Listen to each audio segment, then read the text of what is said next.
ayan na nga guys, ang tinapay na nagawa ko kanina. Tiin natin siya.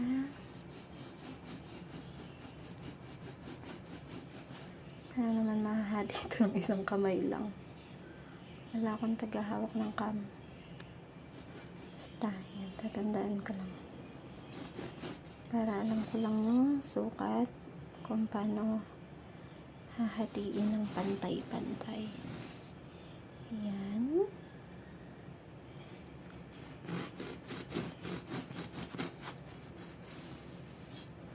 Bali, ito na yung chocolate. Red, homemade. Yan. So, ayan na nga siya. Para hatiin ko siya mamaya. Hindi ba? Hatiin ko yan mamaya. Para